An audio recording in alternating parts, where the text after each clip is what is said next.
Imagine standing before 500 of your fellow citizens. They are not strangers, but your neighbors, your rivals, your students. They hold your life in their hands. And you are accused not of theft, not of murder, but of corrupting the very soul of your city. This is the story of Socrates, the philosopher who dared to question everything, and who paid the ultimate price. Welcome to History on Trial, where we bring the world's most famous courtroom battles back to life. Today, the trial of Socrates, philosophy versus power. Athens in crisis.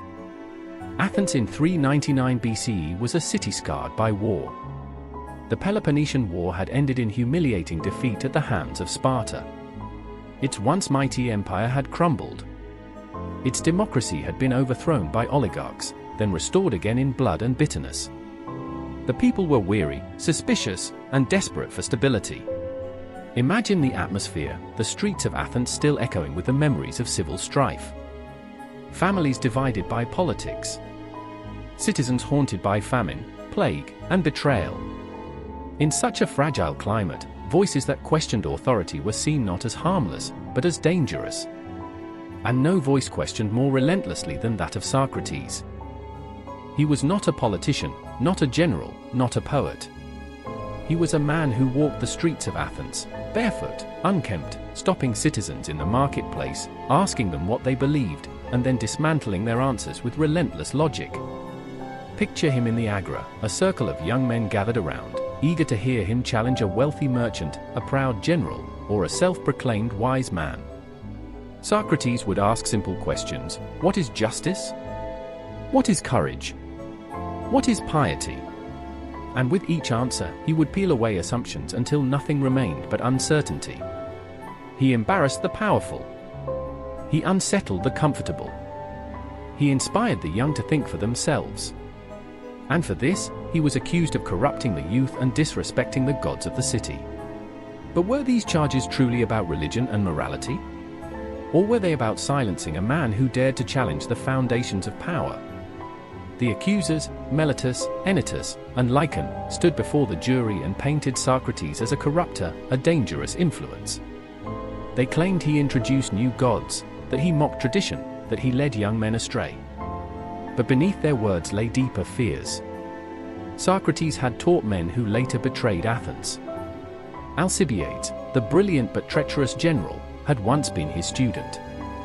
Critias, one of the 30 tyrants who briefly ruled Athens with cruelty, had sat at his feet. To many Athenians, Socrates was guilty by association.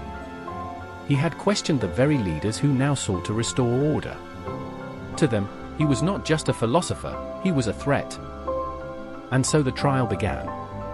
500 jurors, chosen by lot, filled the court. The air was heavy with tension. Socrates, 70 years old, stood to defend himself. Most men in his place would have begged for mercy. They would have flattered the jury, appealed to pity, brought their children to weep before the court. Socrates did none of this. Instead, he spoke with defiance.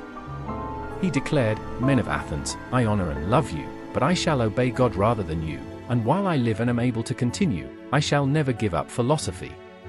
He admitted he was poor, that he had never charged money for teaching, unlike the sophists. He insisted that he sought only truth, and that his questioning was a service, not a crime. And then he delivered the words that would echo through history: the unexamined life is not worth living. But how would a jury of ordinary citizens hear these words? Would they see wisdom or arrogance? Would they see a defender of truth, or a man mocking their authority? The jury voted. The verdict, guilty. The margin was narrow, but it was enough. Socrates was given the chance to propose his own punishment. Most men would have suggested exile or a fine. Socrates, with a wry smile, suggested he be rewarded with free meals for life, as if he were a champion athlete. The jury was not amused. They sentenced him to death.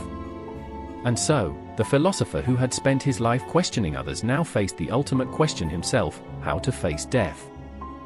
In his final days, Socrates remained calm. His friends urged him to escape. In Plato's Crito, we hear their pleas, "If you die, it will not be a single misfortune to me, but many. I shall lose a friend such as I can never find again." But Socrates refused. He replied, "The most important thing is not life, but the good life." To him, breaking the laws of Athens, even unjust ones, would betray the very principles he had lived by. And so he chose to stay. When the cup of hemlock was brought, he drank it without fear. His friends wept, but Socrates reminded them that death was either a dreamless sleep or a journey to another world where he could continue his questioning. With serenity, he lay down, and as the poison reached his heart, Athens lost its greatest thinker. But did Athens truly silence him? Or did they, in condemning him, make him immortal? For through Plato, his student, Socrates' words lived on. Through Aristotle, they spread further. Through centuries of philosophy, law, and politics, his voice still echoes. Every time we ask a hard question, every time we challenge authority, we are, in a sense, continuing the work of Socrates. And so we must ask, was this justice, or was it fear? Was Socrates guilty of corrupting the youth, or guilty only of speaking truth to power? This is where you come in. What do you think? Was Athens right to condemn him, or did they betray their own ideals of freedom and democracy? Leave your verdict in the comments below. If you found this story compelling, subscribe to History on Trial. Because this is only the beginning. Next, we will step into another courtroom, centuries later, where a young woman named Joan of Arc stood accused of heresy. And after that, we will enter the halls of Nuremberg, where the world judged the crimes of war.